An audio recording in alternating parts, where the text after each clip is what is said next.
పహల్గామ్ ఉగ్రదాడి కేసులో దర్యాప్తు చేస్తున్న ఎన్ఐఏ ఇవాళ ఛార్జిషీట్ ను దాఖలు చేసింది. జమ్మూలోని ప్రత్యేక కోర్టులో ఎన్ఐఏ అధికారులు ఛార్జిషీట్ ను దాఖలు చేశారు. ఈ కేసులో ఎన్ఐఏ ఇప్పటికే పర్వేజ్ అహ్మద్ జోతార్, బషీర్ అహ్మద్ జోతార్లను అరెస్ట్ చేసింది. ముంబై ఢిల్లీ ఎక్స్ప్రెస్ వేపై పొగమంచు కారణంగా దారి కనపడక 20 వాహనాలు ఒకదానికొకటి ఢీకొన్నాయి. ఈ ప్రమాదంలో 4 స్పాట్లోనే మృతి చెందారు. 15 మందికి తీవ్ర గాయాలు కాగా ఆసుపత్రికి తరలించి చికిత్సనందిస్తున్నారు. భారత ప్రధాని నరేంద్ర మోదీ విదేశీ పర్యటనలో భాగంగా జోర్డాన్ కు చేరుకున్నారు. 2 రోజుల పాటు అరబ్ దేశంలో పర్యటించనున్నారు. అనంతరం ఇథియోపియా, ఒమన్ దేశాల్లో ప్రధాని పర్యటన కొనసాగనుంది.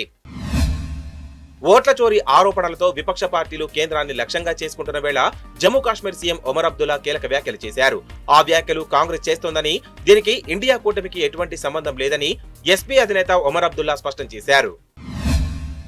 మమతా బెనర్జీని జర్మనీ నియంత అడాల్ఫ్ హిట్లర్ తో పోలుస్తూ సోషల్ మీడియా ఎక్స్ లో బీజేపీ ఒక పోస్ట్ పెట్టింది. దీనికి నియంత భయపడుతుందనే క్యాప్షన్ ఉంచింది. ఇద్దరు నేతల సగం సగం ఫోటోలను జతచేసి ఇద్దరు ఒకటే అని అభివర్ణించింది. ఈ పోస్టుపై రాష్ట్రంలో రాజకీయ దుమారం రేగుతోంది.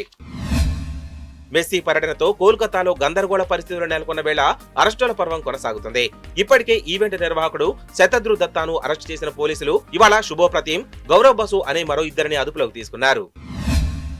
ఢిల్లీలో పొగమంచుతో నగరవాసులు తీవ్ర ఇబ్బందులు ఎదుర్కొంటున్నారు. కాలుష్యం కారణంగా AQI 450కి మించి నమోదవుతుంది.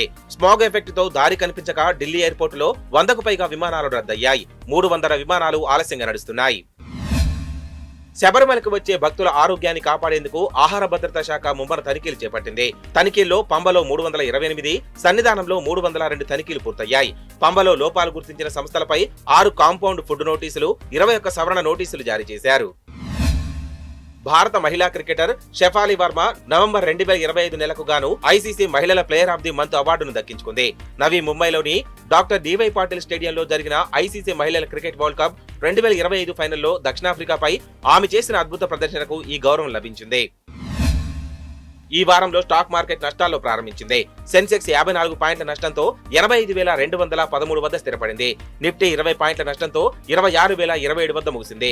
డాలర్తో రూపాయి మారకం విలువ 90.74గా ఉంది.